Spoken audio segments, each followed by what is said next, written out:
Кыргызстанда министрлер кабинети алмашаары кабарланууда. Кыргызстанда министрлер кабинетинин курамы алмашаары күтүлүүдө. Бул тууралуу Азаттыкка өкмөттөгү ишенимдүү булактар кабарлады.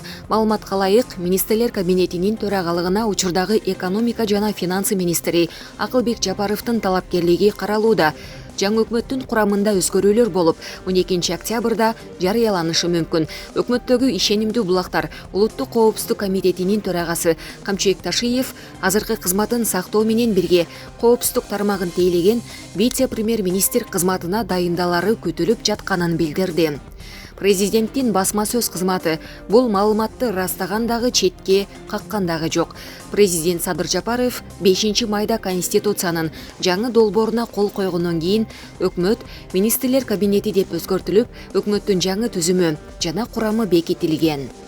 Учурдагы министрлер кабинетинин башчысы Улукбек Марипов 3 февралда өкмөт башына келип, жаңы баш мыйзам күчүнө киргенден кийин кызматын сактап калган эле. Өкмөт башына келиптелген Акылбек Жапаров министрлер кабинетинин башчысынын орун басары, финансы жана экономика министри болуп, ушул жылдын июнь айында дайындалган. Ал бул кызматка дайындалганга чейин Кумтөр алтын кенин иликтөө боюнча мамлекеттик комиссияны жетектеген. Сентябрдын аягында Женева шаарында өткөн Центара Голд компаниясы менен Кыргыз өкмөтүнүн сүйлөшүүсүндө Кыргызстандын делегациясын жетектеген. УКМК диний экстремисттик уюмдун ишмердүүлүгүнө бөгөт коюлуп, лидерлери кырмалды. 2021 жылдын 7 октябрында УКМК тарабынан Кыргыз Республикасынын жаза кодексинин экстремисттик уюмду түзүү боюнча кылмыштардын жана жоруктардын бирдиктүү реестерине катталган сотко чейинки өндүрүш материалдарынын алкагында Хизбут Тахрир диний экстремисттик уюмдун 6 лидери кырмалды.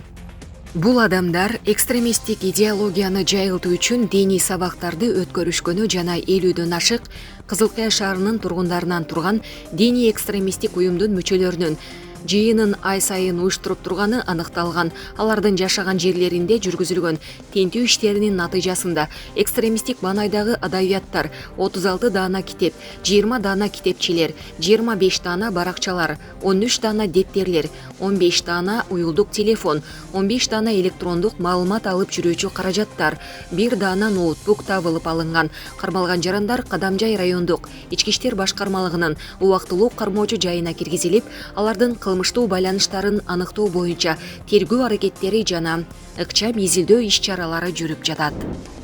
Кыргызстандын футболдук союзу кезексиз жыйынында өлкө жетекчилигине кайрылуу жасап, 2 сунуш берди. Сунушту Киевстин биринчи вице-президенти Аскар Салымбеков окуду.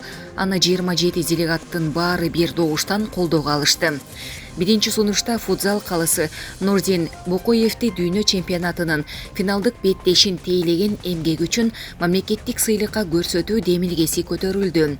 Ал эми экинчисинде Кыргызстанда футболду өнүктүрүү тууралуу документ кабыл алуу боюнча кайрылуу айтылды. Эске салсак, бүгүн Киевстин кезексиз конгресси өттү. Анда уюмдун жаңыланган уставы кабыл алынып, футболдук союздун жаңы президенти шайланды.